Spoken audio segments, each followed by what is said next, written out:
cryptic letter, a hidden diary, a murder buried for decades. Quick cut to Miss Marple's gloved hand opening a yellowed envelope, a brass key glinting. Why was Eliza Thorne silenced in Ashford Manor's lake? Who is the shadow stalking Miss Marple's every move? Flashes of a blood-stained scarf, a secret room's scratched floorboards, and a black sedan in the fog. As secrets unravel, will Miss Marple expose a killer's confession or become the next victim? Final shot, Miss Marple's sharp eyes in the firelight, a coded note in her hand. Narrator, the truth is closer than she thinks, but so is danger. Questions sparked. Who sent the letter? What did Eliza hide? Who's the shadow? Can Miss Marple solve it before it's too late? Chapter 1. The Whisper in St. Mary Mead. The morning mist clung to the hedgerows of St. Mary Mead, softening the edges of the village's tidy cottages and lending an air of secrecy to the cobblestone lanes.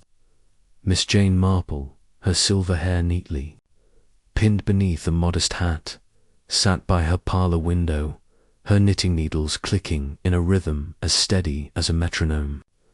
The fire in the hearth crackled, casting a warm glow over the room, where lace doilies adorned every surface and a teapot steamed gently on the sideboard.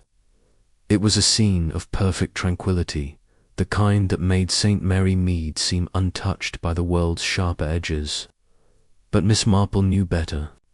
Beneath the village's serene facade, secrets simmered, waiting for a keen eye to uncover them. She paused her knitting, her fingers hovering over the wool as her gaze drifted to the window.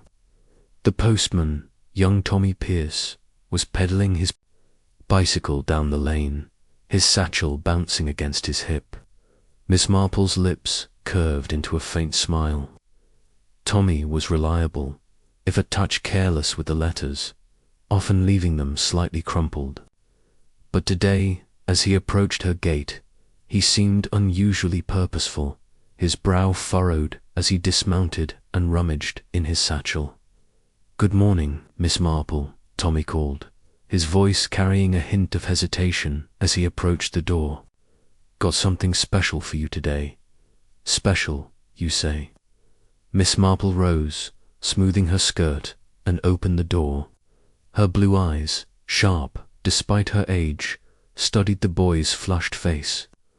"Not another seed catalogue, I hope?" Tommy grinned, but it was a nervous grin, and he handed her a single envelope. "No, ma'am, this one's well, it's odd. No return address, and the handwriting's all funny, like someone was trying to hide who they were." Miss Marple took the envelope, her fingers brushing against the coarse, yellowed paper. It was heavier than she expected, as if it held more than a single sheet. The handwriting was indeed peculiar, spidery and uneven, as though written in haste or disguise. Her name, Miss J. Marple, was scrawled across the front. But there was no stamp, no postmark, only a faint smudge of ink where a seal might have been. "Thank you, Tommy," she said, her tone light but her mind already turning. "Care for a biscuit before you go?" "No thank you, ma'am," he replied, already backing away. "Got to finish my rounds.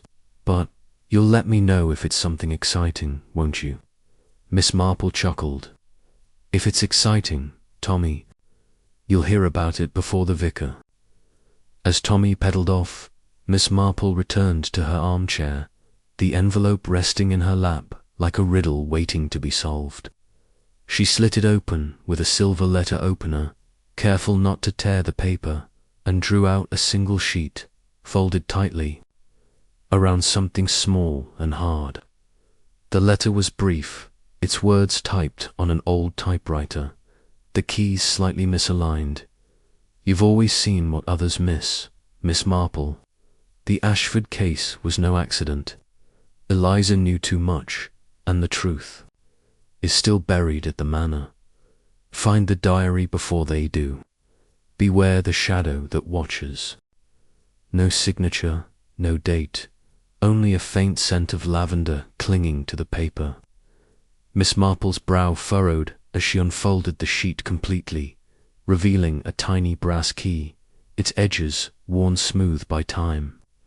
She turned it over in her palm, noting a faint engraving, AM 1898, Ashford Manor, she thought. The scandal that had whispered through St. Mary Mead decades ago made. Eliza, found dead in the Manor's lake, her death ruled an accident despite murmurs of foul play. The Ashfords, a family of wealth and influence, had weathered the gossip, but the village never forgot. Miss Marple set the key on the table and leaned back, her mind sifting through memories. The Ashfords had been the talk of St. Mary Mead in her younger days, their grand manor a symbol of old money and older secrets. Lord Ashford, charming but reckless, had died not long after Eliza, leaving his widow, Lady Margaret, to raise their son alone. Now, Eleanor Ashford, the last of the line, lived in the manor, a recluse who rarely ventured into the village. The letter's warning, beware the shadow that watches, suggested someone was still guarding those secrets, and Miss Marple intended to find out who. She rose, tucking the letter and key into her pocket, and donned her coat. The village library, a modest building tucked beside the church, held old newspapers that might shed light on the case. As she stepped into the crisp morning air, the mist parted, revealing the spire of St. Mary's Church piercing the sky. The village was waking Mrs. Bantry's, roses nodded in the breeze, and the butcher's boy whistled as he swept the shop front. Miss Marple's steps were brisk, her mind already weaving a tapestry of possibilities.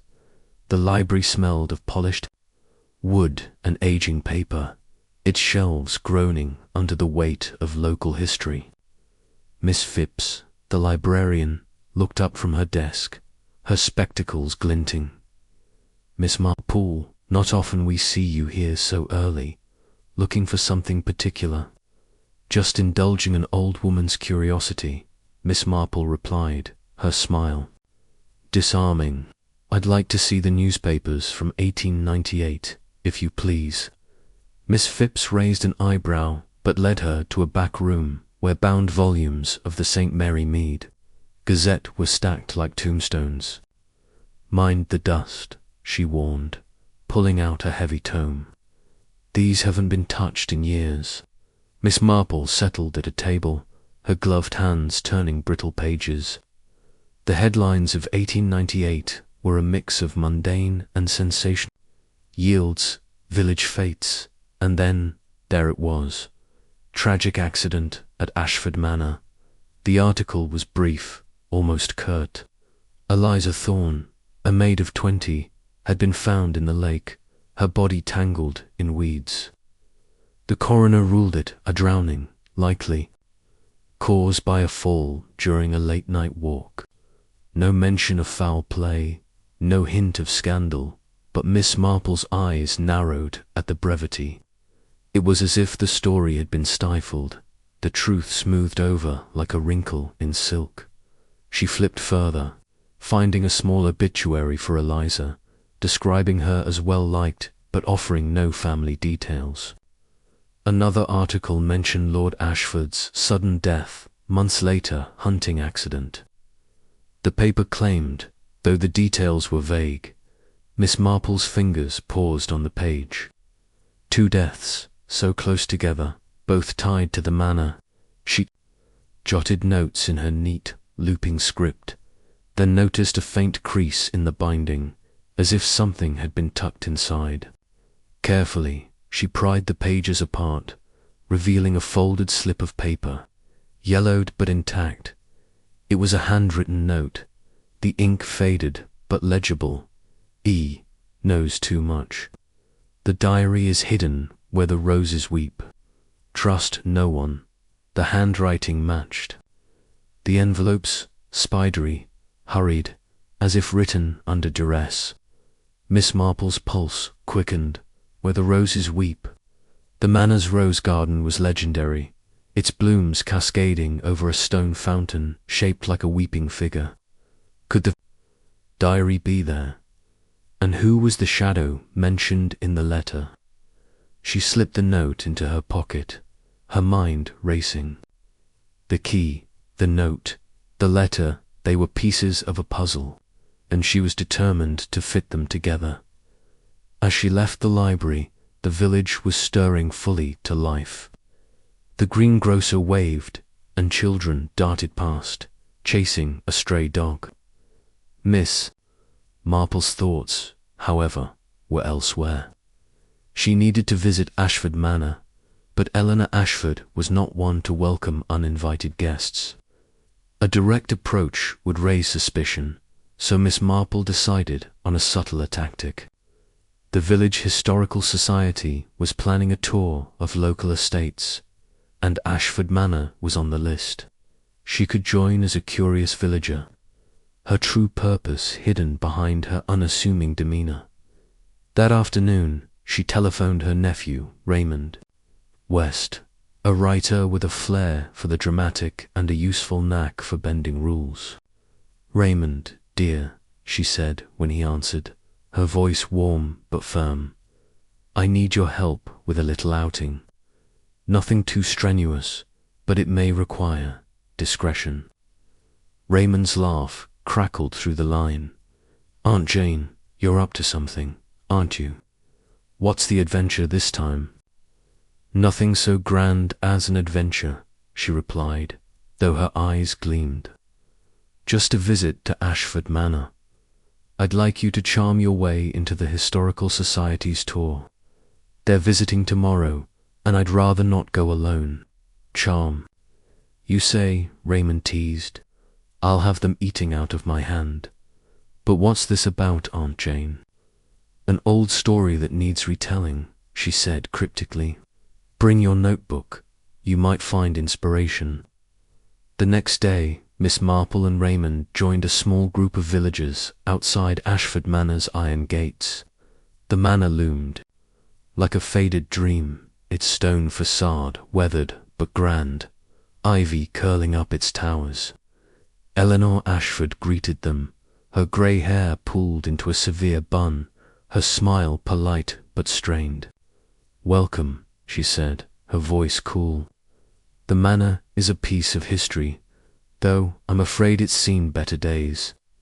The tour wound through cavernous halls and dusty parlours, Eleanor recounting tales of her ancestors with practised ease. Miss Marple listened, her eyes scanning every detail, the creak of the floorboards, the portraits with their stern gazes, the faint smell of mildew beneath the polish. Raymond, true to form, kept the group laughing, distracting Eleanor as Miss Marple lingered near the library. The note had mentioned a diary hidden where the roses weep, but the library's shelves drew her first, their dark wood promising secrets, while the group admired a chandelier. Miss Marple slipped into the library, her footsteps muffled by a rug. The shelves were lined with leather-bound books, their spines cracked with age.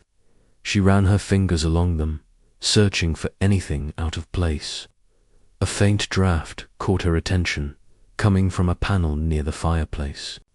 She pressed it, and with a soft click, it slid open, revealing a narrow compartment. Inside was a small, leather-bound book, its cover embossed with E.T. Eliza Thorne.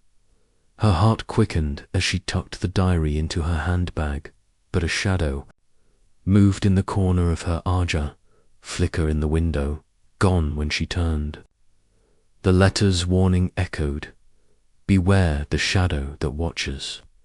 Someone was watching, but who? She rejoined the group just as Eleanor glanced her way, her eyes narrowing slightly. Back at her cottage, Miss Marple sat by the fire, the diary open in her lap. Its pages were filled with Eliza's neat script, detailing her work at the manor, her growing fear of Lady Margaret's jealousy. and cryptic references to a secret room where she met Lord Ashford. One entry stood out. March 12, 1898. He says he loves me, but she knows. Her eyes follow me, cold as the lake at dawn.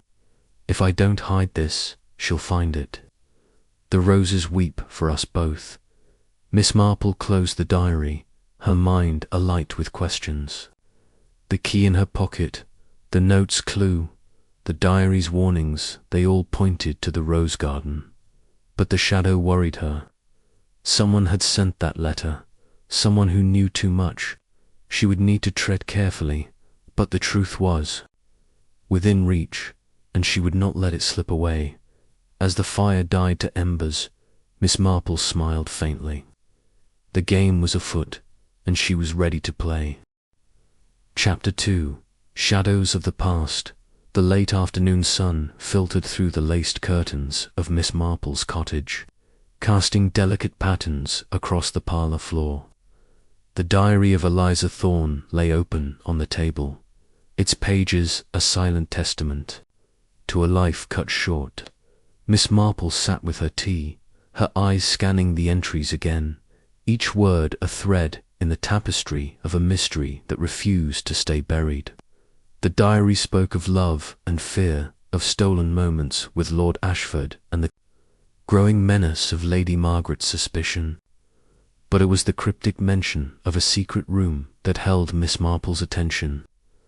Alongside Eliza's haunting phrase, "The roses weep for us both," the tiny brass key, engraved with Ama 1898, rested beside the diary, its purpose still a riddle.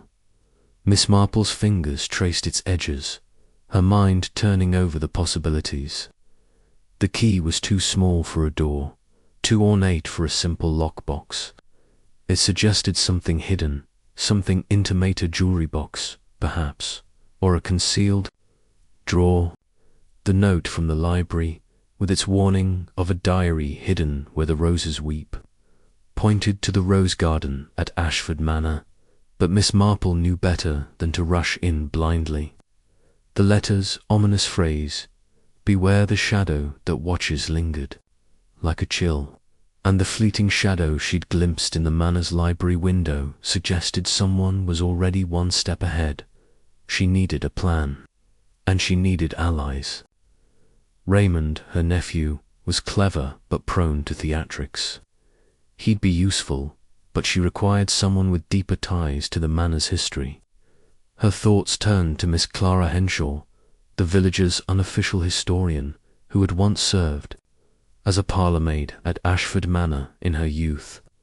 Clara, now in her late 70s, had a memory as sharp as her tongue and a penchant for gossip that rivaled Miss Marple's own knack for observation.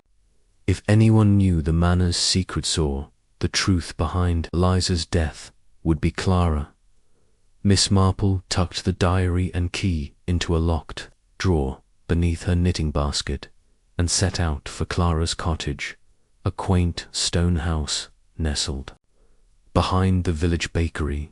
The air was crisp, scented with freshly baked bread and the faint tang of autumn leaves.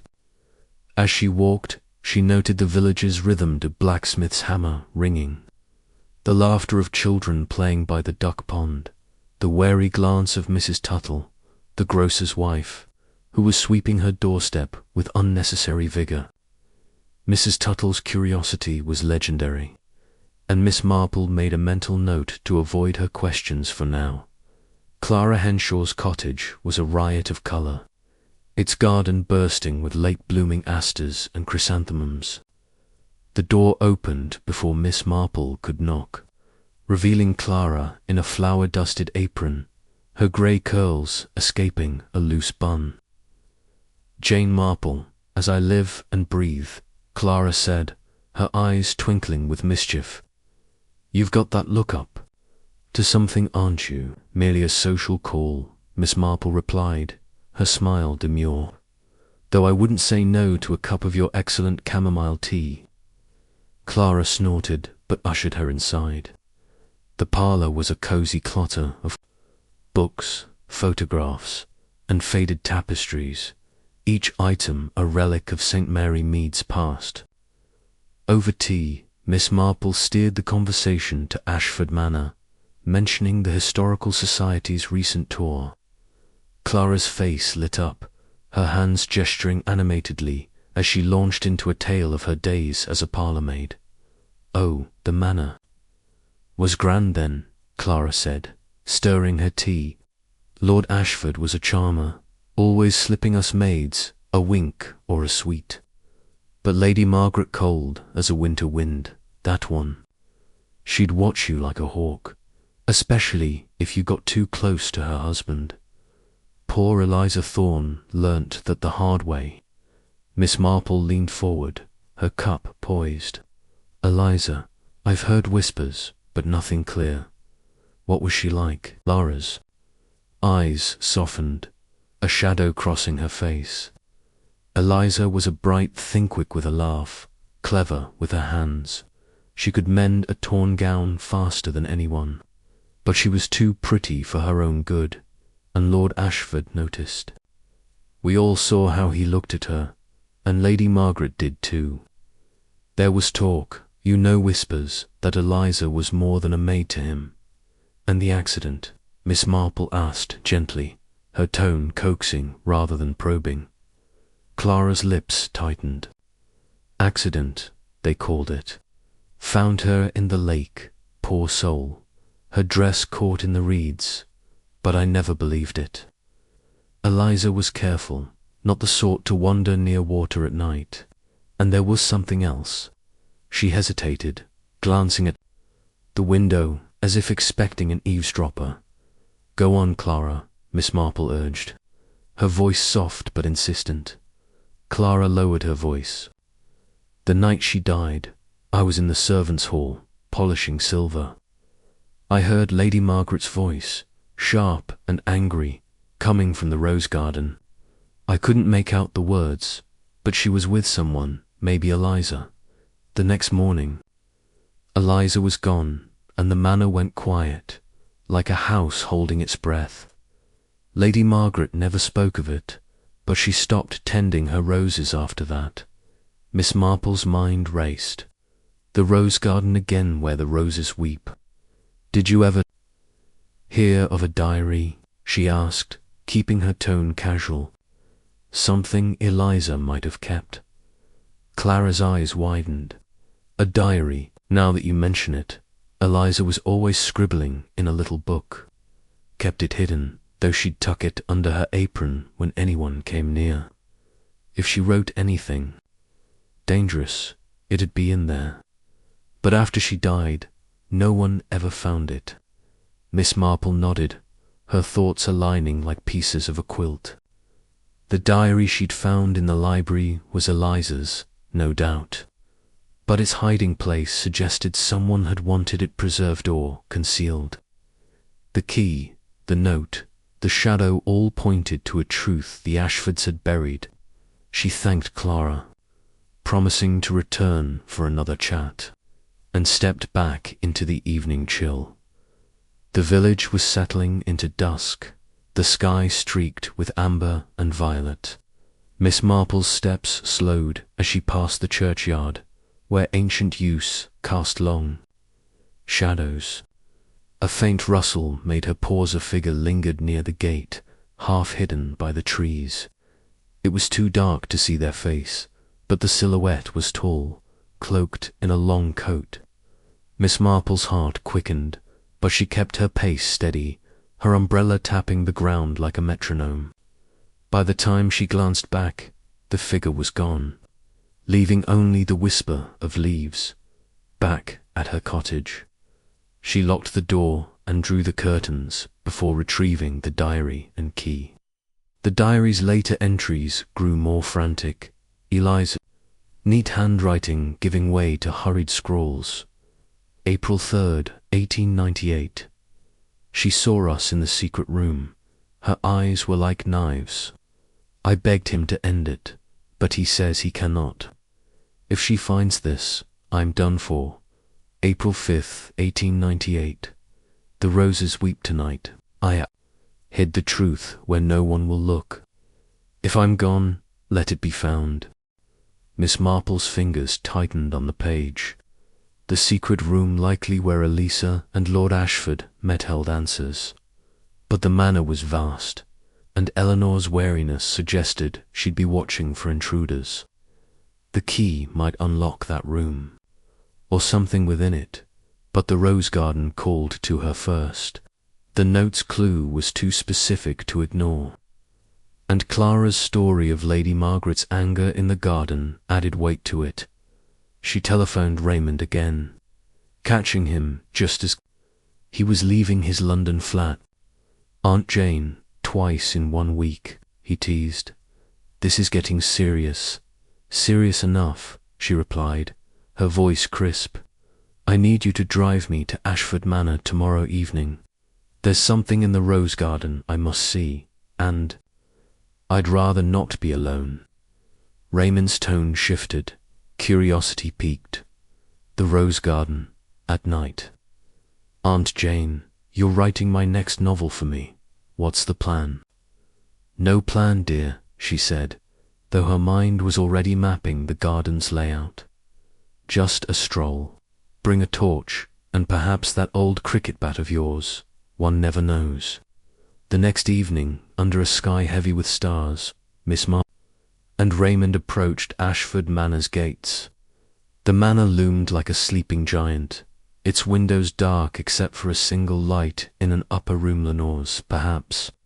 Raymond, dressed in a tweed jacket and carrying a torch, looked every bit the reluctant adventurer. "If we get caught, I'm blaming you," he whispered, his grin betraying his excitement. She, Miss Marple murmured, leading the way to the rose garden. The air was thick with the scent of roses, their petals glowing faintly in the moonlight. The stone fountain, shaped like a weeping maiden, stood at the garden's heart, water trickling from her eyes. Miss Marple knelt beside it, her fingers brushing the base, where moss clung to carved stone. The note's words echoed, "Where the roses weep." "Raymond, shine the torch here," she said, pointing to a loose stone near the fountain's edge.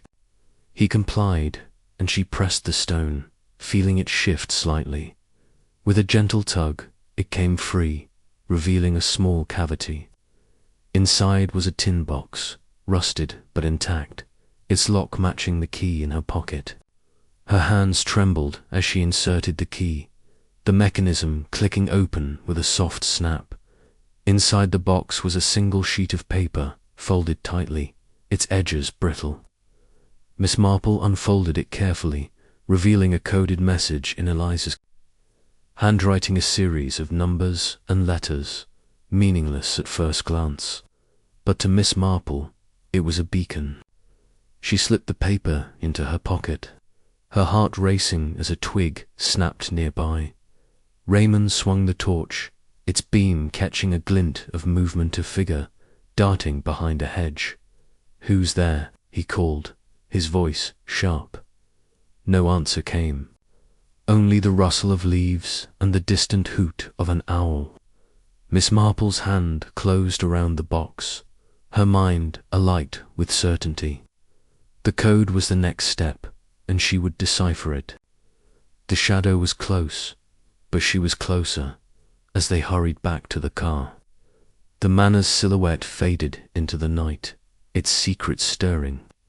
Miss Marple clutched the coded note, her resolve as firm as the stone beneath her feet. The truth was within reach, and she would not let it slip away. Chapter 3.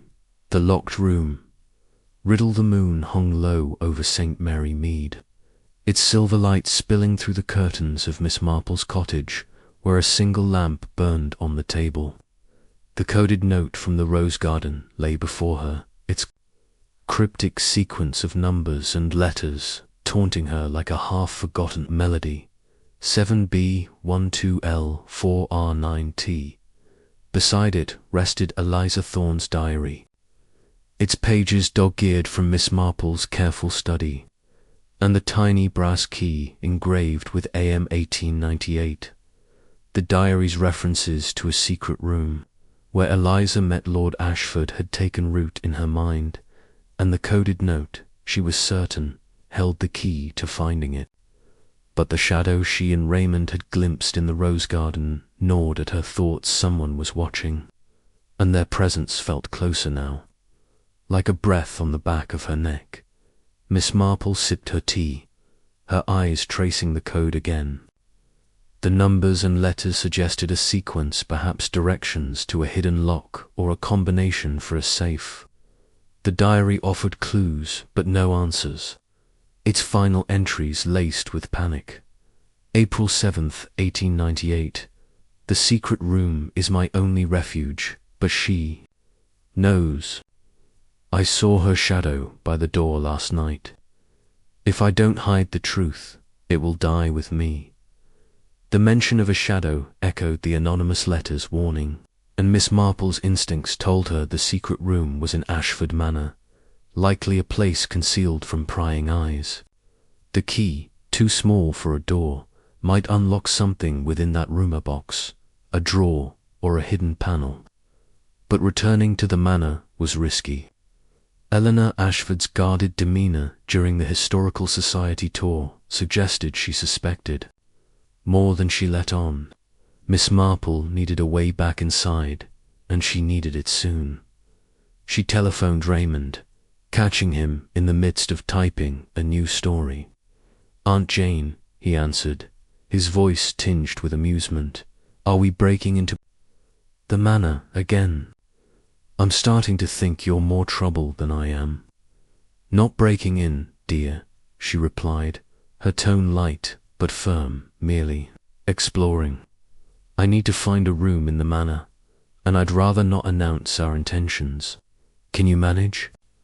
"Another visit tomorrow night." Raymond chuckled. "You're lucky I'm fond of you.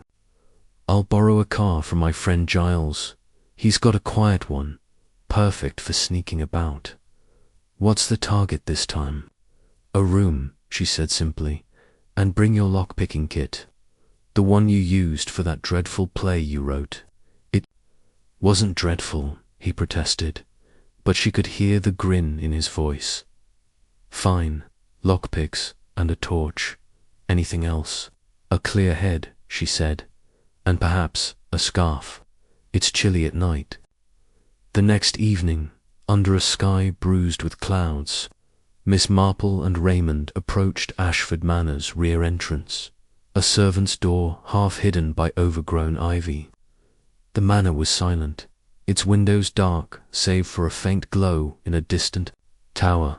Raymond's torch cast a narrow beam as he worked the lock, his fingers deft despite his muttered complaints about the cold. Miss Marple stood watch, her umbrella tucked under her arm, her senses alert to every rustle in the hedgerows. The lock clicked, and the door creaked open, revealing a narrow corridor smelling of damp stone and old wax. "After you, Aunt Jane," Raymond whispered, his tone half joking, half nervous. "Mind the floorboards," she murmured, stepping inside. The corridor led to the manor's lower levels, past pantries and a disused scullery, before opening into a grand hallway lined with portraits. The Ashfords stared down, their painted eyes stern and unyielding. Miss Marple's gaze lingered on a portrait of Lady Margaret, her face pale and sharp, a diamond brooch glinting at her throat. The diary's words flashed in her mind. Her eyes were like knives. The coded note 7B12L4R9 suggested a sequence, and Miss Marple had spent the day puzzling over it. She suspected it referred to a location within the manor, perhaps steps or turns in a specific wing. The diary's mention of the secret room being a refuge implied it was secluded, likely in a private part of the house. The west wing, she recalled from the tour, was rarely used, its rooms locked and shrouded in dust. It was a place to start. They climbed a narrow staircase, the wood groaning under their weight, and entered the west wing's corridor. Cobwebs draped the chandeliers, and the air was thick with the scent of neglect. Miss Marple counted doors, stopping at the 7B. Perhaps the door was locked, but the brass key fit perfectly, turning with a soft click. Inside was a small study, its shelves bare except for a few mouldering books. A faded rug covered the floor, and a mahogany desk stood against the wall, its surface scratched as if something heavy had been dragged across it. "Raymond, check the desk," Miss Marple said, her voice low. "Look for a hidden drawer." He nodded, running his hands along the wood, probing for seams. Miss Marple examined the rug, noticing an uneven patch near the fireplace. She knelt, pulling it back to reveal scuffed floorboards, the scratches deep and deliberate, as if someone had clawed at them in desperation. Her fingers traced the marks, her mind conjuring an image of Eliza, cornered and afraid. "Got something," Raymond called softly. He'd found a false panel in the desk, revealing a small compartment. Inside was a broken locket, its silver chain tangled, and a single pearl earring. Miss Marple joined him, her eyes narrowing at the locket. It was engraved with E.T., matching the diary's initials. "Eliza's," she murmured, slipping the locket into her pocket. The earring was curious to find for a maid, suggesting a gift or a theft. Before she could ponder further, a sharp creak echoed from the corridor, followed by the faint scrape of footsteps. Raymond froze, his torch dimming as he flicked it off. Miss Marple gestured to the door, her heart steady despite the sudden tension. They crept to the threshold, peering into the darkened hallway. A shadow moved at the far end, tall and cloaked, pausing as if listening. Miss Marple's hand tightened on her umbrella, but the figure turned and vanished down a side passage, their footsteps fading. "We need to go," Raymond whispered, his voice tight. "Not yet," Miss Marple said, her tone calm but resolute. She returned to the scratched floorboards, pressing them until one shifted, revealing a shallow hollow. It was empty, but the scratches told a story of struggle, perhaps, or a frantic attempt to hide something. She memorized the pattern, knowing it might matter later. They slipped out of the manor, the servants' door closing softly behind them. The night air was sharp, the clouds parting to reveal a sliver of moon. As Raymond drove them back to St. Mary Mead, Miss Marple's mind churned. The secret room was real, its traces marked by scratches and a broken locket. The coded notes remaining clues 1 to L4R9 T might lead to another discovery, perhaps within the room itself. But the shadow was troubling. Was it Eleanor, guarding her family's secrets? Or someone else, drawn by the same truth Miss Marple sought? Back at her cottage, she placed the locket and earring beside the diary, her fingers lingering on the engraved initials. The shadow had been close to close, but it had not stopped her. The code was her next challenge, and she would unravel it, piece by piece, until the truth lay bare. Chapter 4. The village gossip. The morning sun spilled over St. Mary Mead, painting the village in hues of gold and softening the chill of the previous night's adventure. Miss Jane Marple sat at her breakfast table, a pot of tea steaming. Beside her, the broken locket and pearl earring from the secret room resting on a lace doily. Eliza Thorne's diary lay open, its pages heavy with secrets, while the coded note 7B1 to L4R9 T sat beside it, its meaning partially unraveled. The 7B had led her to the 7th door in the west wing of Ashford Manor, where the scratched floorboards and hidden locket confirmed the diary's tale of a clandestine refuge.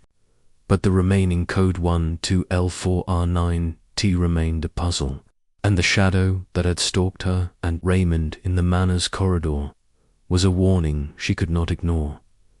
Miss Marple's thoughts turned to the village, a web of whispers and half-truths that often held more answers than official records. The diary hinted at Lady Margaret's jealousy and Eliza's fear, but the locket and earring suggested a deeper story, perhaps a gift from Lord Ashford, or something Eliza had taken in desperation. The shadow, too, was a mystery. Was it Eleanor? Ashford, protecting her family's tarnished legacy, or someone else, stirred by Miss Marple's probing? To find out, she needed the village's gossip, and no one spun it better than Mrs. Agnes Price, the seamstress whose shop was the heart of St. Mary Mead's rumour mill. Mrs. Price's shop, a narrow storefront tucked between the bakery and the post office, was a haven of chatter, its windows adorned with bolts of calico and silk. Miss Marple stepped inside, the bell above the door jingling softly. The air smelled of lavender and starch, and Mrs. Price looked up from her sewing machine, her round face breaking into a smile. "Miss Marple, come for a new shawl, or is it something juicier you're after?" Miss Marple chuckled, settling into a chair beside a rack of half-finished dresses. "A bit of both, perhaps. I've been thinking about the old Desassured Manor, the stories we used to hear. You were there often, weren't you, mending gowns for Lady Margaret?" Mrs. Price's needle paused, her eyes gleaming with interest. "Oh, I was. Lady Margaret was particular, wanted every seam perfect, every hem just so. I saw plenty at the manor, more than most." She leaned closer, her voice dropping. "What's got you curious, Jane? Something about that poor maid, Eliza, I'll wager." Miss Marple's smile was serene, but her eyes were sharp. "You always were perceptive, Agnes.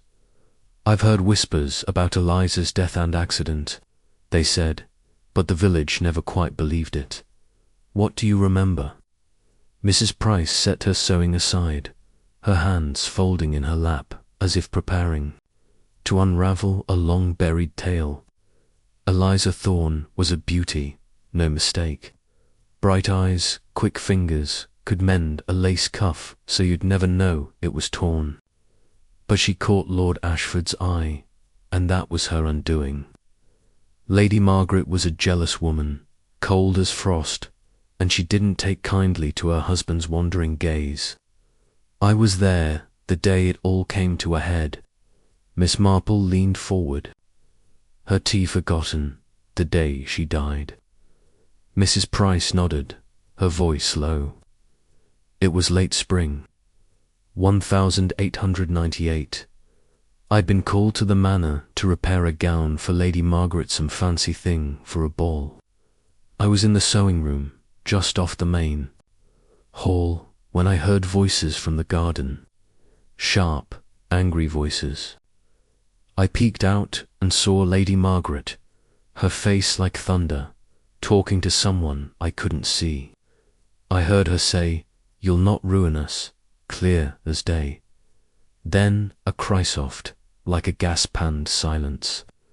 I didn't think much of it till the next morning, when they found Eliza in the lake. Miss Marple's fingers tightened on her handbag, where the locket and coded note rested.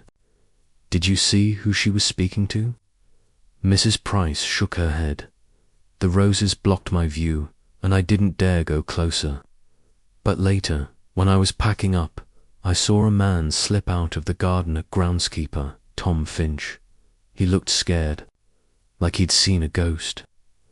He left the village soon after, and no one's heard from him since." Tom Finch, Miss Marple repeated, her mind cataloguing the name. A groundskeeper who fled after Eliza's death was no coincidence. "Do you know where he went?" Mrs. Price frowned, tapping her chin. "He had family in Chipping Cleghorn, I think. A sister, maybe, but that was years ago. He'd be an old man now, if he's still alive." Miss Marple nodded, her thoughts racing.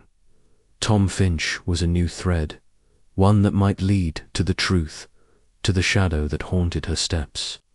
She shifted the conversation to lighter topics, complimenting Mrs. Price's latest embroidery, but as she rose to leave, the seamstress caught her arm. "Wait," Mrs. Price said, her voice hesitant. She rummaged in a drawer and pulled out a folded scrap of paper, its edges frayed.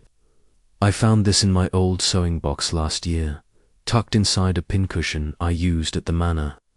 I didn't think much of it, but it's got Tom's name on it." Miss Marple unfolded the paper, her heart quickening. It was a torn note, written in a hurried scrawl, "Tom, keep quiet or they'll come for you too. E. The handwriting matched Eliza's diary, and the warning sent a chill through Miss Marple. Tom Finch had seen something, and Eliza had known he was in danger. She thanked Mrs. Price, slipping the note into her handbag, and stepped into the bustling street, where villagers bartered apples and gossip with equal enthusiasm.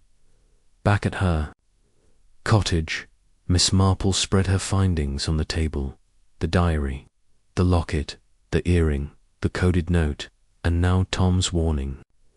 The code 12L4R9T still eluded her, but she suspected it pointed to something within the secret room, perhaps a hidden safe or panel. Tom Finch, however, was the key to the next step. If he wasn't Chipping Cleghorn, she could find him, but she'd need to move quickly. The shadow was out there, and its presence felt more menacing with each discovery. She telephoned her old friend, Inspector Craddock, now retired but still sharp, and inquired about tracing Tom Finch, from 1898. Craddock said, his voice skeptical, "That's a tall order, Jane, but I'll ask around. Chipping Cleghorn's not far. There's a chance he's still there, or someone knows him." "Thank you, dear," Miss Marple said, her tone warm but urgent. "And do be discreet. This is delicate." Craddock chuckled. "When is it ever not with you?" As she hung up, a knock at the door startled her. It was Raymond, his face flushed from a brisk walk. "Aunt Jane, you're keeping me busy," he said, stepping inside. "I've been poking around, and you'll never guess what I heard at the pub. Old Mr. Cleary, the blacksmith, says he saw Tom Finch years ago after he left the village. Said he was living in a boarding house in Chipping Cleghorn, working as a gardener, might still be there." Miss Marple's eyes gleamed. "Well done, Raymond. We'll pay him a visit tomorrow, but we must be careful. Someone doesn't want this story told." That night, as she sat by the fire, the coded note in her hand, Miss Marple felt the weight of the mystery settle around her.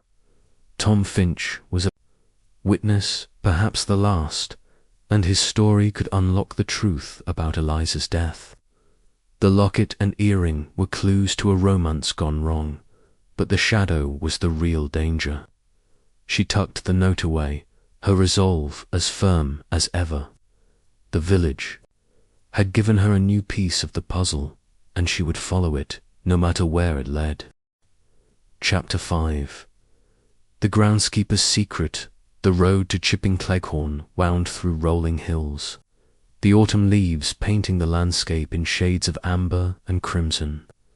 Miss Jane Marple sat in the passenger seat of Raymond's borrowed Maurice Minor, her hands folded neatly over her handbag, which held Eliza Thorne's diary, the coded note 7B12L4R9T, the broken locket, the pearl earring, and the torn note from Mrs. Price warning Tom Finch to keep quiet. The weight of these clues pressed against her, each a fragment of a truth that had cost Eliza her life.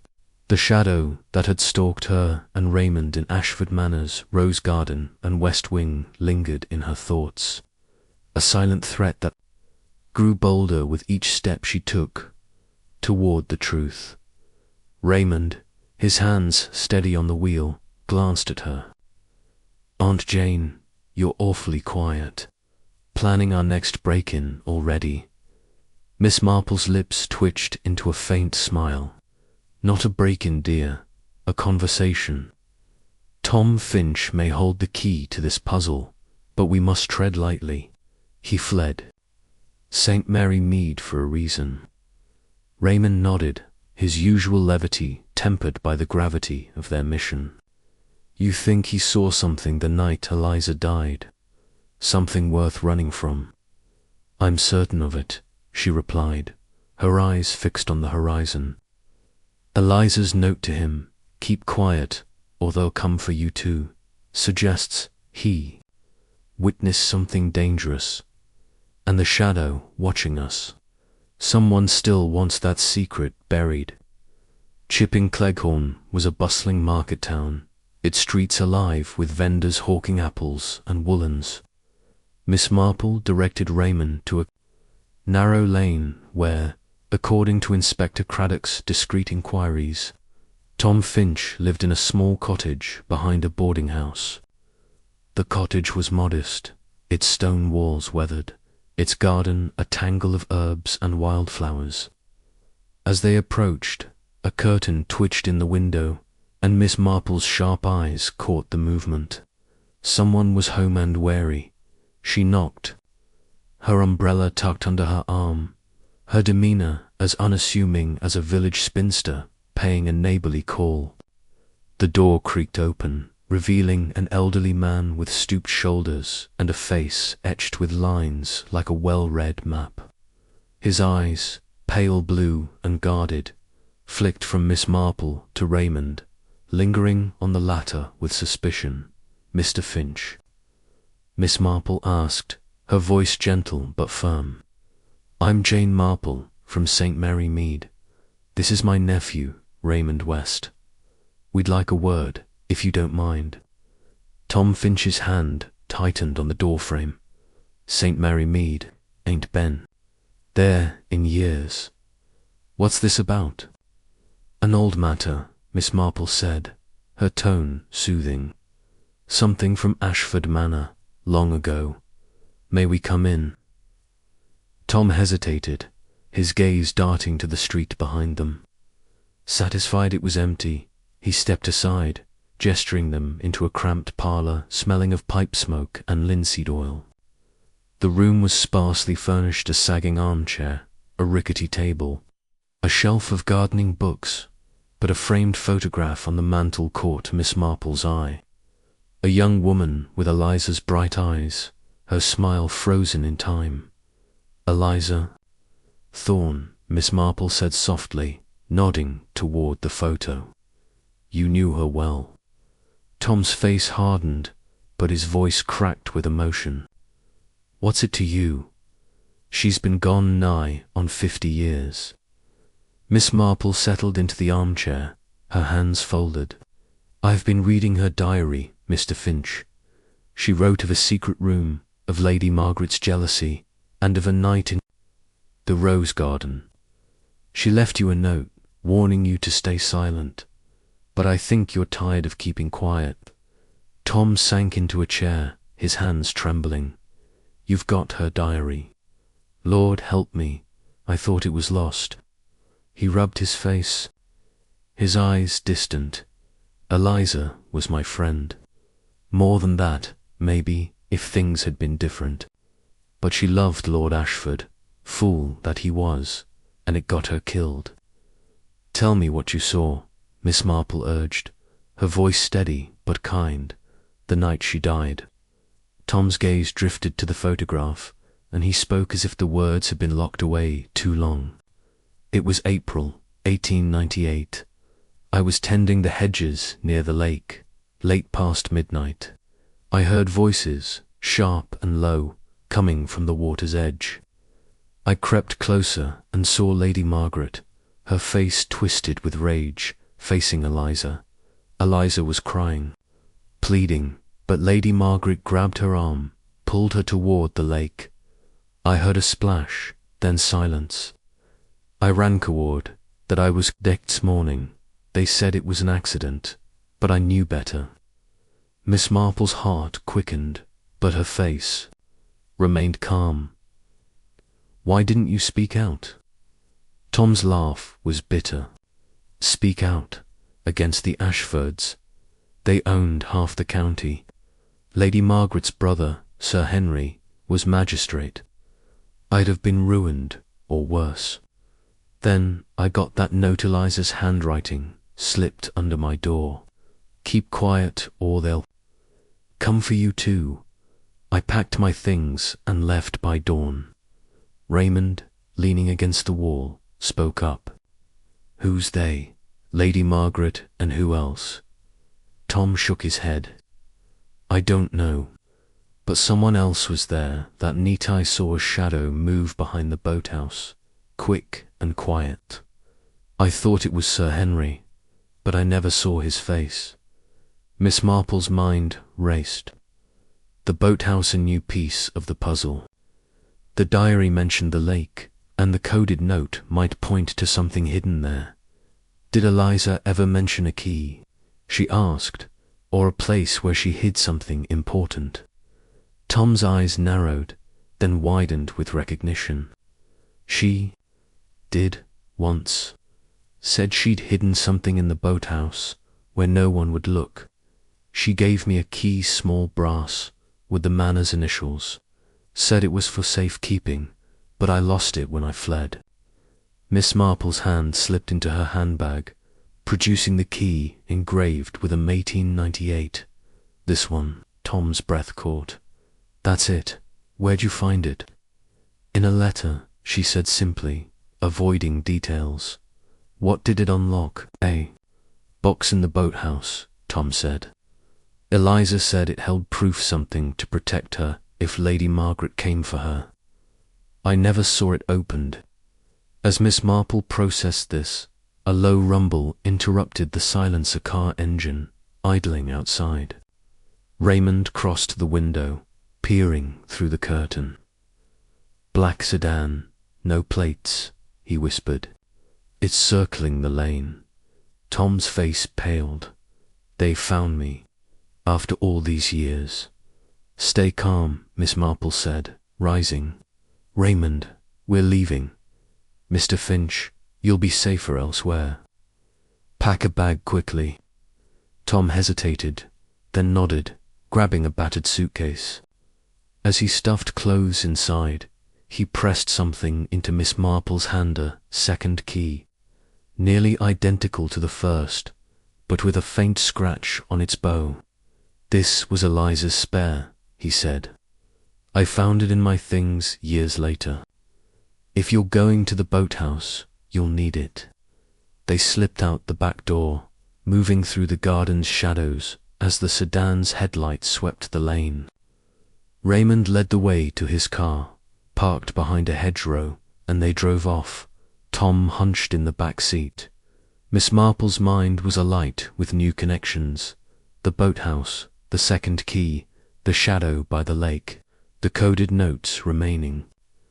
Clues 1 to L4R9 T might guide her to the box Tom described, but the sedan was a warning.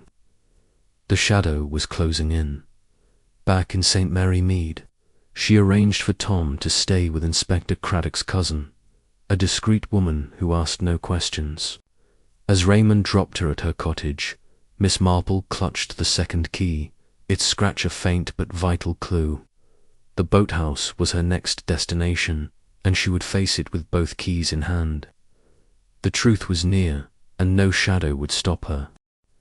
Chapter 6. The Boathouse Discovery. The dawn light crept over St. Mary Mead, bathing the village in a soft, pearly glow that belied the tension coiled in Miss Jane Marple's chest. She sat at her kitchen table, a cup of tea cooling beside her. As she studied the array of clues before her, Eliza Thorne's diary, the coded note 7 bytes, menos 2 litros, 4R9T, the broken locket, the pearl earring, the torn note warning Tom Finch, and now 2 small brass keys, one from the anonymous letter, the other. From Tom himself, its faint scratch distinguishing it. Tom's revelation about the boathouse, where Eliza had hidden a box containing proof, had shifted the puzzle's center. The shadow that had pursued them first in Ashford Manor's rose garden, then the West Wing, and now circling Tom's cottage in Chipping Cleghorn, felt closer than ever, its presence a silent drumbeat urging haste. The coded notes remaining clues, dosi eliquatru echi noviti, likely pointed to the boathouse's hidden box, but deciphering them required context only the Manor's lake could provide.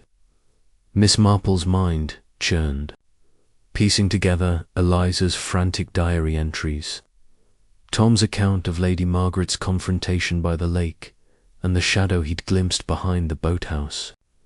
The black sedan with no plates was no coincidence. Someone was watching, perhaps waiting for her to uncover the truth, to silence it forever. She telephoned Raymond, her voice crisp despite the early hour. "Good morning, dear, I need you to drive me to Ashford Manor again. The boathouse, this time, and bring your lockpicks, just in case." Raymond groaned, still half asleep. "Aunt Jane, you're going to get us arrested one of these days. The boathouse, at dawn. The light will be better," she said, a hint of mischief in her tone, "and we'll need to be quick. Wear sturdy boots, it may be muddy. Bye." 6 o'clock, they were parked a quarter-mile from Ashford Manor, hidden by a copse of willows. The air was damp, the ground soft from recent rain, and the lake lay still, its surface a mirror reflecting the Manor's looming silhouette. The boathouse, a weathered structure of wood and stone, crouched at the lake's edge, its roof sagging like an old man's hat. Ivy clung to its walls, and a rusty padlock secured the door. Miss Marple led the way, her umbrella tapping the path as Raymond followed, his torch at the ready. "This place gives me the creeps," he muttered, glancing at the dark water. "You sure about this?" "Quite sure," she replied, producing Tom's key. The padlock was stubborn, its mechanism clogged with rust, but the scratched key turned. With a reluctant groan, and the door swung open. Inside, the boathouse smelled of mildew and algae, its floorboards slick with damp. A single rowboat rested on blocks, its oars long gone, and fishing nets hung like ghosts from the rafters. Miss Marple's eyes scanned the room, guided by the coded note. 12L4R9T. 12 left, 4 right, 9 top, she murmured, testing. The words, the boathouse was small, its walls lined with shelves holding rusted tools and coils of rope. She counted 12 paces left from the door, arriving at a corner where a wooden panel seemed slightly askew. "Raymond, help me with this." He pried at the panel with his lockpicks, revealing a hidden compartment built into the wall. Inside was a small iron box, its lock matching the key's design. Miss Marple tried the first key, nothing. The second, with its faint scratch, clicked softly, and the lid sprang open. Her heart quickened as she lifted out a folded scarf, its silk stained with dark, irregular patches that could only be blood. Tucked beneath it was a sealed envelope, addressed in Eliza's handwriting, "To whom it may concern." She opened it carefully, revealing a single page. "April 8th, 1898. If you're reading this, I'm likely dead. Lady Margaret knows of my love for her husband, and she will not forgive. She threatened me tonight by the lake, her hands on my arms, her voice promising ruin. I've hidden this where the water keeps its secrets, hoping it will be found. She is not alone, there is another, a shadow I cannot name. If I drown, it is no accident, Miss Marple's breath caught. The scarf, the letter-proof of Lady Margaret's guilt, and a hint of an accomplice.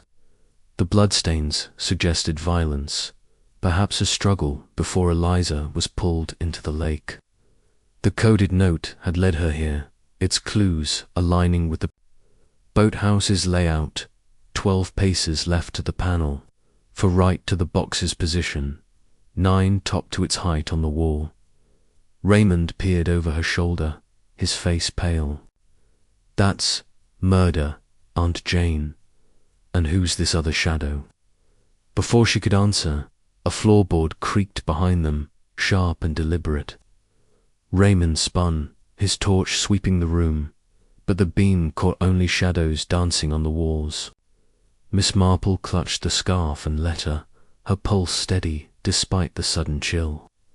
"We've been followed," she whispered, gesturing to the door. They moved quickly, slipping out of the boathouse and into the dawn's grey light.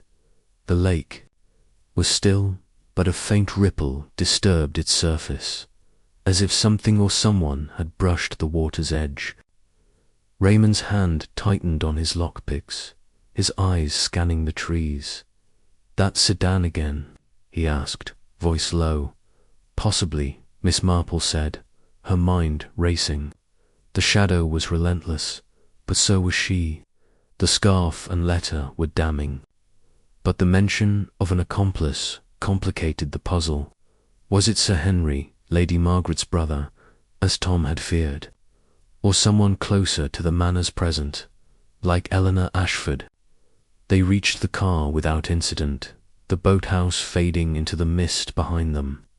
As Raymond drove back to St. Mary Mead, Miss Marple unfolded the scarf, noting a monogram in its corner, M.A. Margaret Ashford.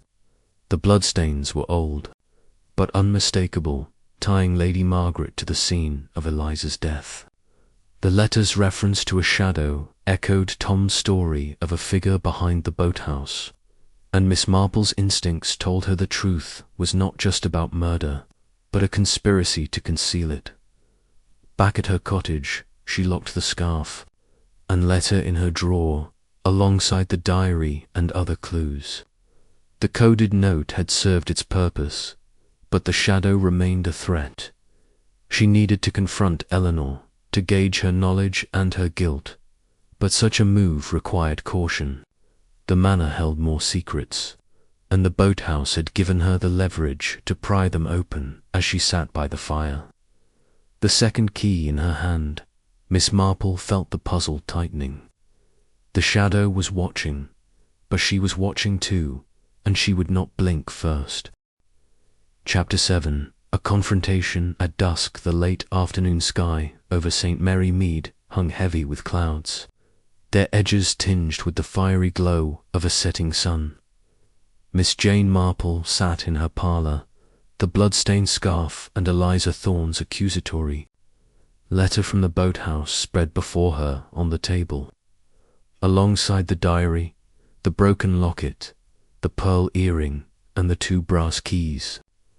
The scarf's monogram, M.A., tied Lady Margaret Ashford to the scene of Eliza's death, and the letter's chilling words, "She is not alone, there is another. A shadow I cannot name," pointed to a conspiracy that reached beyond a jealous wife's rage. The shadow that had haunted Miss Marple's steps through the rose garden, the manor's west wing, and the boathouse felt closer now, its presence a palpable threat.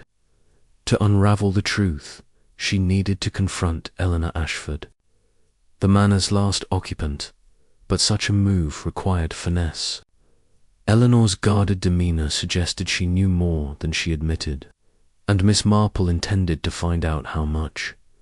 The diary's final entries, frantic and fragmented, hinted at Lady Margaret's instability, but the letter's mention of an accomplice suggested someone else had helped cover up Eliza's murder. Tom Finch's account of a figure behind the boathouse, combined with the black sedan circling his cottage, pointed to a living threat, one that might be tied to Eleanor herself. Miss Marple's mind sifted through possibilities. Was Eleanor protecting her grandmother's legacy, or was she a pawn in a larger scheme? The only way to know was to face her directly. Armed with the scarf and letter as leveraged up, Miss Marple telephoned Raymond, her voice calm but purposeful. "Dear, I need you to arrange a visit to Ashford Manor this evening. Tell Miss Ashford it's about the Historical Society, perhaps. A donation of old records. I'll handle the rest." Raymond's tone was wary.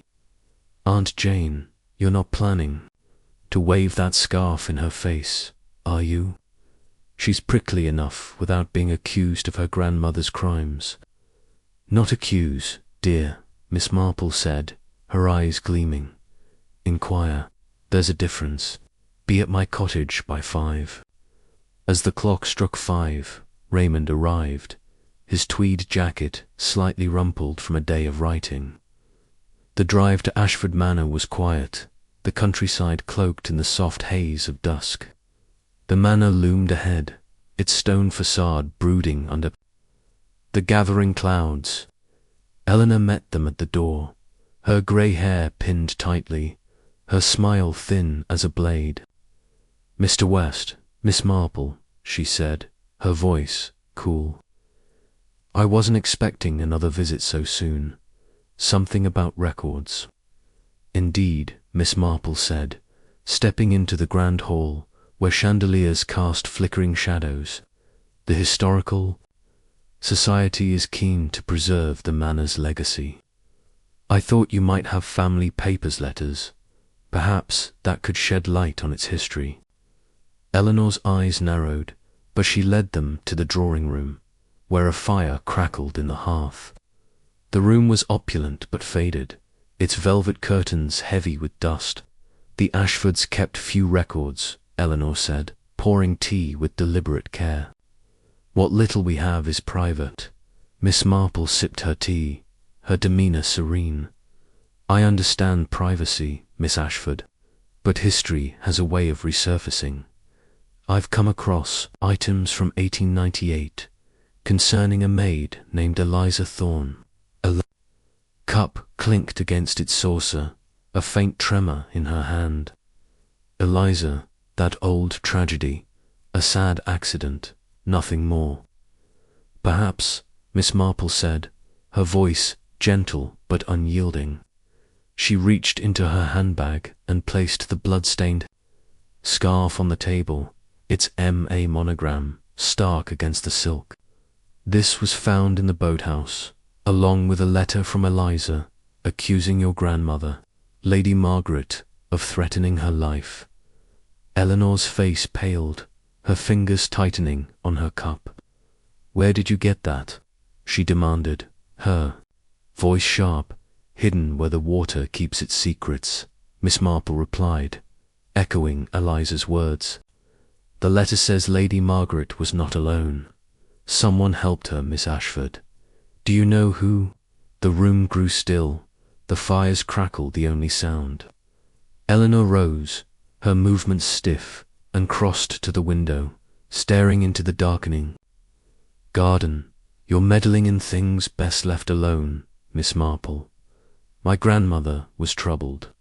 She loved my grandfather fiercely, too fiercely. When she found out about Eliza, it broke something in her. But murder," she turned, her eyes blazing. "She wasn't capable of that." "Then how do you explain this?" Miss Marple asked, unfolding the letter and placing it beside the scarf. Eliza wrote of a struggle by the lake, of Lady Margaret's hands on her arms. "The blood on this scarf is real, Miss Ashford." Eleanor's gaze darted to the letter, then away. I found Eliza's body," she admitted, her voice barely above a whisper. "I was a child, playing by the lake that morning. She was tangled in the reeds, her face so still. I ran to my grandmother, and she told me to tell no one. She said it would ruin the family. I was too young to understand, but I obeyed." Miss Marple's heart softened. but her mind remained sharp. You covered it up, even as a child. Did you ever suspect it wasn't an accident? Eleanor sank into a chair, her hands twisting in her lap. Not then, but later, when I was older. I heard whisper servants talk, village gossip. My grandmother was never the same after Eliza died. She stopped going to the garden, stopped smiling. I found papers once, in her desk letters she'd written but never sent, full of guilt and rage. I burned them. Miss Marple's eyes narrowed. Letters to whom? To my grandfather, Eleanor said, her voice breaking. She wrote that she'd failed him, that she'd done something unforgivable. I thought she meant her temper, her jealousy. I never imagined. Murder. Raymond, silent until now, leaned forward. Did she mention anyone else? Someone who helped her? Eleanor shook her head. No names. But she was afraid of someone powerful. She'd lock her door at night, even years later. Miss Marple's mind raced. The accomplice, the shadow, was still a mystery. But Eleanor's story confirmed Lady Margaret's guilt and hinted at a deeper conspiracy. One last question, she said, her tone gentle. Do you know a man named Tom Finch? Eleanor's eyes widened. The groundskeeper. He left after Eliza died. My grandmother said he was unreliable, a thief. Why? He saw something that night, Miss Marple said, watching Eleanor closely. Something that made him run. And someone still watching, Miss Ashford. A black sedan followed us in Chipping Cleghorn. Have you seen it? Eleanor's face drained of colour. A sedan? No. But there was a car parked near the gates last week, late at night. I thought it was poachers. She stood, her voice rising. Miss Marple, you're stirring up ghosts. If someone's watching, it's because you're digging where you shouldn't. Leave it be. Miss Marple rose, folding the scarf and letter back into her handbag. The truth doesn't stay buried, Miss Ashford. It finds a way out. She paused at the door, her eyes kind but resolute. If you remember anything else, you know where to find me. As she and Raymond drove back to St. Mary Mead, the dusk deepened into night, the manor's silhouette fading behind them. Raymond glanced at her, his brow furrowed. She's hiding something, isn't she? Not hiding, Miss Marple said. Protecting. But she's given us a new lead.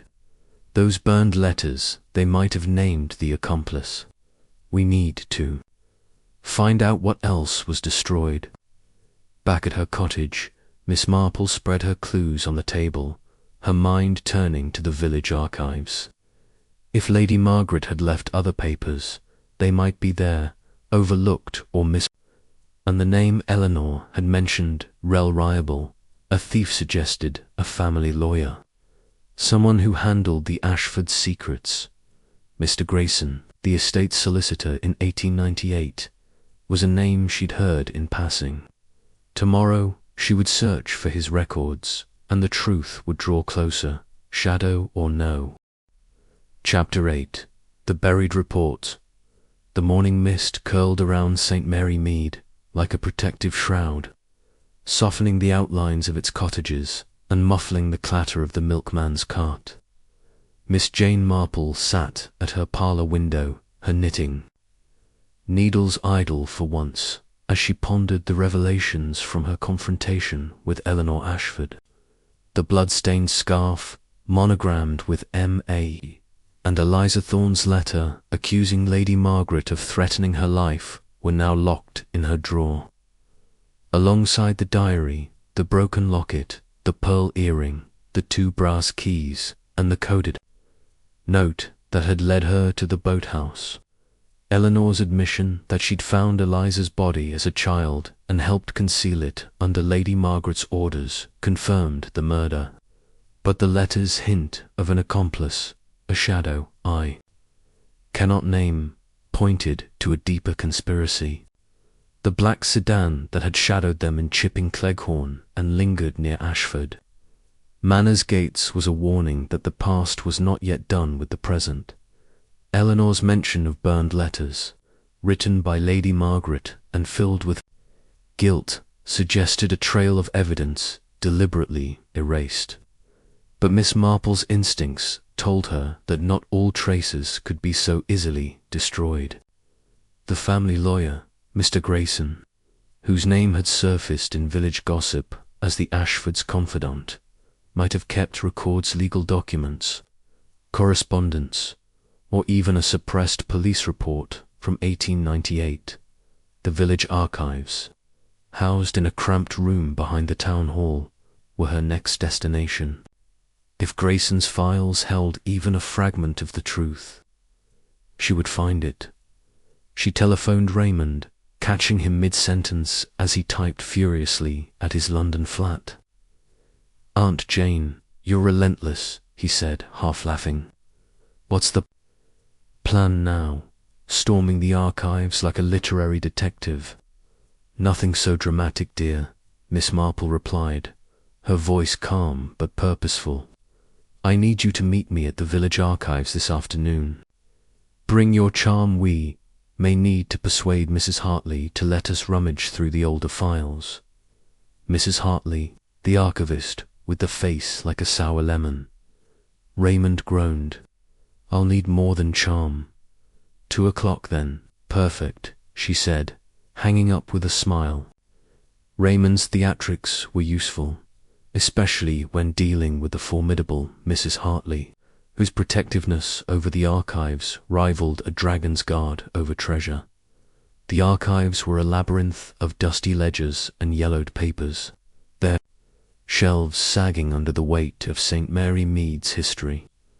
Mrs. Hartley, a wiry woman with spectacles perched on her nose, greeted them with a frown.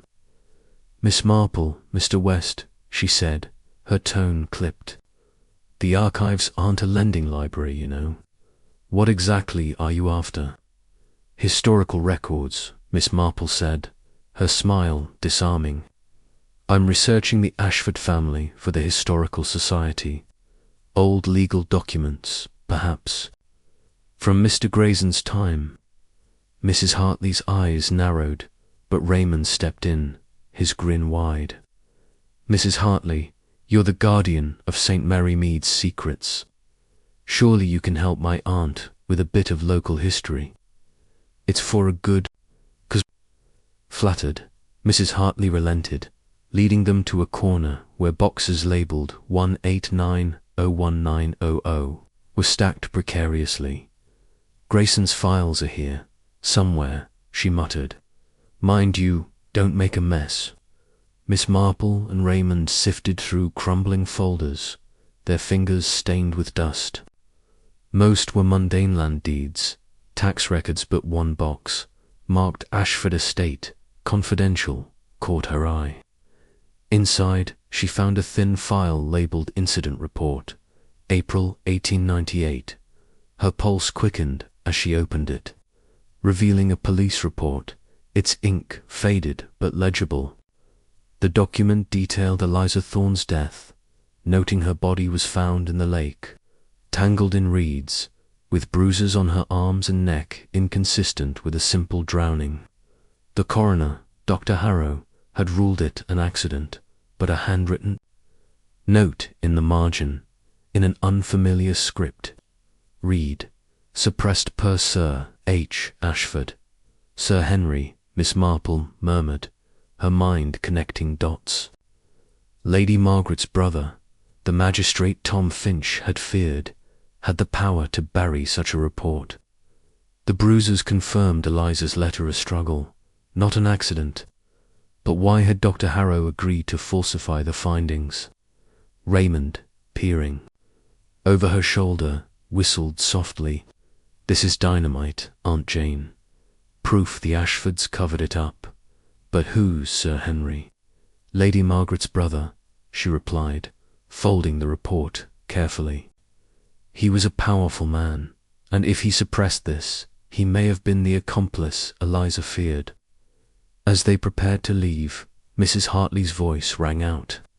"Miss Marple, you'll need to sign for anything you take." "Of course," Miss Marple said, slipping the report into her handbag with a deft movement. "Just a few notes for now." Outside, the air was crisp. The village bustling with afternoon activity, children chasing a ball, the baker sweeping his stoop. But Miss Marple's attention was drawn to a figure across the street, leaning against a lamppost, their face obscured by a hat. The black sedan was parked nearby, its engine idling. Raymond noticed it too, his hand tightening on his car keys. "That's no coincidence," he whispered. "Drive slowly," Miss Marple said as they climbed into his car. "Let's see if they follow." They did, keeping a discreet distance as Raymond wove through the village lanes. Miss Marple's mind raced. The report was a breakthrough, but Dr. Harrow, the coroner, was the next link. If he was still alive, he might confirm the cover-up or name the shadow. She recalled a snippet of gossip from Mrs. Price. Dr. Harrow had retired to London, a reclusive figure occasionally seen at charity events. A plan formed she would find him there, but first, she needed to lose the sedan. "Take the back road to Chipping Cleghorn," she told Raymond. "There's a shortcut through the woods. They won't expect it." Raymond grinned, accelerating as the sedan fell behind, lost in the maze of country lanes. By the time they reached St. Mary Mead's outskirts, the pursuit was gone, but Miss Marple knew it was only a temporary reprieve. Back at her cottage, she locked the report with her other clues, her mind already on London. Dr. Harrow held the next piece of the puzzle, and she would not let the shadow stop her. Chapter 9. The Coroner's Confession. The London evening was a swirl of fog and gaslight. The city's hum a stark contrast to St. Mary Mead's quiet lanes. Miss Jane Marple, dressed in her best black dress and a modest hat, stepped out of a taxi onto the cobbled street outside the Grand Lyceum Hall, where a charity gala for retired physicians was in full swing. Her handbag held Eliza Thorne's diary, the blood-stained scarf, the accusatory letter, the broken locket, the pearl earring, 2 brass keys, and the suppressed police report from 1898, its marginal note suppressed per Sir H. Ashford, to a cover-up orchestrated by Lady Margaret's brother. The report's details, particularly the bruises on Eliza's arms and neck, confirmed her murder, but the identity of the accomplice, the shadow mentioned in Eliza's letter, remained elusive. Tonight, Miss Marple aimed to confront Dr. Harrow, the coroner who had falsified Eliza's autopsy, hoping he could name the shadow or reveal why he had bowed to Sir Henry's pressure. Raymond, at her side in a borrowed tuxedo, adjusted his tie. With a grimace, "Aunt Jane, I feel like a character in one of my own novels. A gala, really. Couldn't we just knock on Harrow's door?" Miss Marple's eyes twinkled. "Discretion, dear. Dr. Harrow is reclusive, but he attends these events to maintain appearances. A public setting will keep him off guard. Besides, you look quite dashing." Raymond snorted, but offered his arm as they entered the hall, where chandeliers cast golden light over a crowd of grey-haired physicians and their benefactors. The air was thick with cigar smoke and the clink of champagne glasses, the murmur of conversation punctuated by laughter. Miss Marple's gaze swept the room, landing on a stooped figure near the buffet, a man in his late 80s, his face gaunt, his hands trembling as he poured a drink. Dr. Harrow, she was certain, from Mrs. Price's description, tall, with a hawkish nose and eyes that darted like a trapped bird's. She steered Raymond toward him, pausing to exchange pleasantries with a matronly donor to blend into the crowd. The black sedan that had trailed them in St. Mary Mead and Chipping Cleghorn was fresh in her mind, its unseen driver a constant threat. She had spotted no such car tonight, but the shadow's presence lingered, a weight she could not shake. Dr.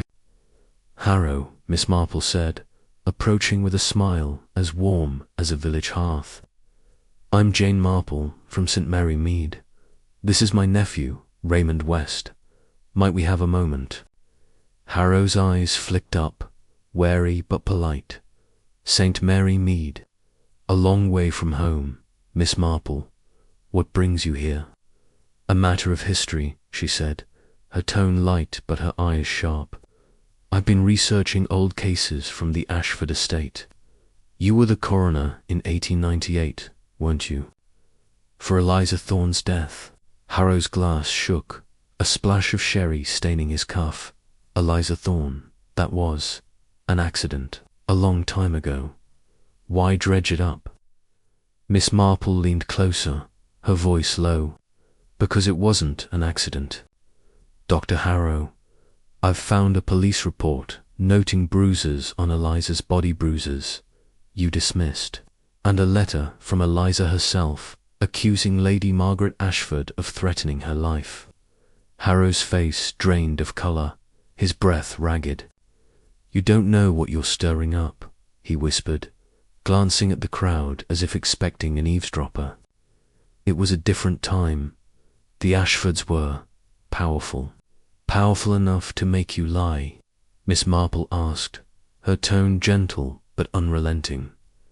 The report was suppressed by Sir Henry Ashford. Did he threaten you, too? Harrow sank into a chair, his hands clutching the armrests. You don't understand, he said, his voice breaking. Lady Margaret came to me that night, before the body was even cold. She begged me to call it an accident, said it would ruin her family, her son. She was frantic, tears streaming, but there was steel in her eyes. Sir Henry was worse. He didn't beg, he ordered. Said my career, my family, would suffer if I didn't comply. Raymond, standing watch, leaned in. So you falsified the autopsy? Covered up a murder? Harrow nodded, his gaze distant. The bruises, they were fresh, on her arms, her neck, like someone had held her down. I wrote accidental drowning, because I had no choice. Sir Henry had friends, in high places, judges, politicians. I was a young doctor, just starting out. I couldn't fight them. Miss Marple's heart quickened, but her face remained calm. Eliza's letter mentions another someone she called a shadow. Did you ever see anyone else involved? Harrow's eyes widened, a flicker of fear crossing his face. There was someone. I never saw their face.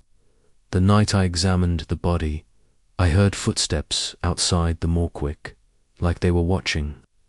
Lady Margaret mentioned a friend who'd help clean up the mess, but she never named them. I didn't ask. I just wanted it over. Before Miss Marple could press further, Harrow's hand flew to his chest, his breath coming in sharp gasps. My heart, he rasped, his face contorting. Not now. Raymond sprang forward, calling for help as Miss Marple steadied Harrow, her mind racing. The crowd parted, a nurse rushing over with a medical kit. As she administered aid, Harrow's eyes locked on Miss Marple's, his voice a desperate whisper. The second letter. In my office, under the floorboard. It names them.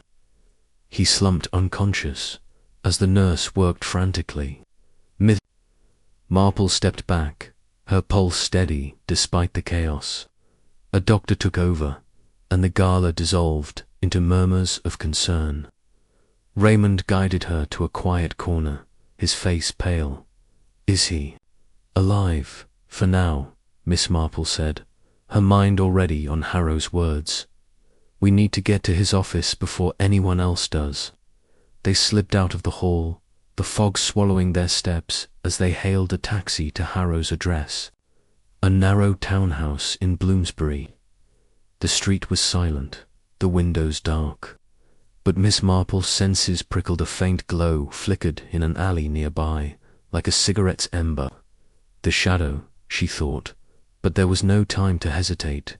The townhouse door was unlocked, a careless oversight or a trap. Inside, the air was stale, the rooms cluttered with medical journals and faded certificates. Miss Marple found Harrow's office, its desk strewn with papers. She knelt by the floorboard near the window, her fingers probing until one lifted, revealing a small packet of letters tied with string. She tucked them into her handbag, her heart racing as a creak sounded from the hallway.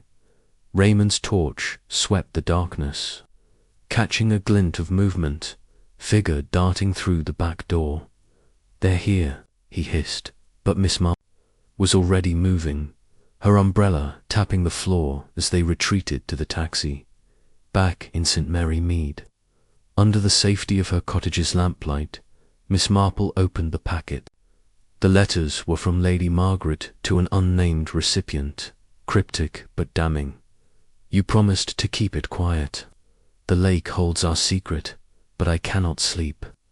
The last letter mentioned a meeting at the boathouse, with a single initial, CMIS's. Marple's mind churned. Cian, accomplice, perhaps the shadow.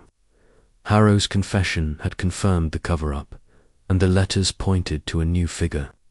She would need to trace C, but the shadow was closing in, and she would be ready. Chapter 10. The truth unveiled. The lamplight in Miss Jane Marple's cottage cast a warm glow over the parlour, where the relics of her investigation lay spread across the table.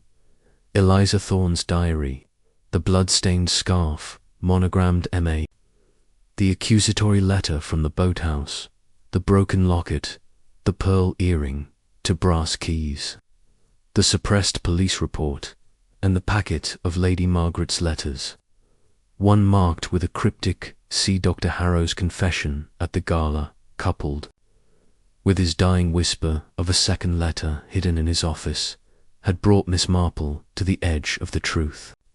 The shadow that had trailed her through Ashford Manor's rose garden, West Wing, boathouse, and Chipping Cleghorn was no longer a vague menace, but a figure tied to the initial Cian, accomplice who had helped Lady Margaret drown Eliza and Berry. The crime, the letters from Harrow's office, written in Lady Margaret's anguished hand, spoke of guilt and a secret kept by the lake. But the final one hinted at a meeting with C at the boathouse. Miss Marple's mind sifted through possibilities. C could be a family member, a servant, or someone with influence, like Sir Henry Ashford, though his initial didn't match. The black sedan, ever present in her periphery, suggested C was still active, guarding the secret or seeking to destroy it. To end this, Miss Marple needed to find the second letter Harrow had mentioned, and she suspected it was still in his Bloomsbury office, overlooked in their hasty retreat. She telephoned Raymond, her voice steady despite the hour. "Dear, we must return to London. Dr. Harrow's office holds one final piece. Can you drive me tonight?" Raymond's sigh crackled through the line. "Aunt Jane, you're relentless. Midnight in Bloomsbury. Fine, but I'm bringing coffee. And maybe a cricket bat, just in case." "Coffee will do," she said, a smile in her voice. "Be here by 10. The drive to London was quiet, the roads slick with rain. Bloomsbury's streets were deserted, the townhouse dark except for a faint glow in an upstairs window. Miss Marple's heart quickened. Someone had been here since their last visit. Raymond parked a block away, and they approached on foot, the fog muffling their steps. The back door was ajar, a sliver of light spilling onto the cobblestones. Miss Marple's umbrella tapped softly, her senses alert as they slipped inside. The office was in disarray, drawers yanked open, papers scattered. Whoever had been here was searching, and recently. Miss Marple knelt by the floorboard where she'd found the packet, her fingers probing deeper into the cavity. Her nails caught on a loose plank, revealing a second, smaller compartment. Inside was a single envelope, sealed and addressed in Lady Margaret's hand, to my confessor. She opened it, her breath catching as she read, April 10th, 1898. I cannot bear the weight any longer. Eliza is dead by my hand, drowned in the lake as my rage consumed me. She loved him, and I could not forgive. Clarence helped me, pulling her into the water when she fought. He promised silence, but his price is my soul. If this is found, let it be known I killed her, and Clarence Vane is my shadow. Miss Marple's pulse raced. Clarence Vane, a name she hadn't heard, but the village archives might hold traces of him. A partner in crime, perhaps a lover or a servant, bound to Lady Margaret by guilt or gain. The letter was the final proof, naming both murderer and accomplice. But the sound of glass shattering downstairs jolted her from her thoughts. Raymond's torch flicked off, and they crouched behind the desk. Footsteps climbed the stairs, heavy and deliberate. Miss Marple clutched the letter, her mind racing. The shadow had followed them, likely the same figure behind the black sedan. A voice, low and rough, echoed from the hallway. They're here. Find it. Raymond whispered, Aunt Jane, we need to move. She nodded, pointing to a side window. They crept toward it, Raymond easing it open as the footsteps grew closer. The fog outside was a blessing, cloaking their escape as they slid onto a fire escape and down to the alley. The black sedan idled nearby, its driver a silhouette in the mist. Miss Marple memorized its shape, her resolve hardening. Back in St. Mary Mead, she contacted Inspector Craddock, now retired but still trusted. I have a letter, she told him, proving Lady Margaret Ashford murdered Eliza Thorne with Clarence Vane as her accomplice. It's time to reopen the case. Craddock arrived at her cottage by morning, his face grim as he read the letter. Clarence Vane was a land agent for the Ashfords, he said, recalling old records. Died in 1910, but his son's still alive, owns a garage in Chipping Cleghorn. That sedan you saw. It matches one he drives. Miss Marple's eyes gleamed.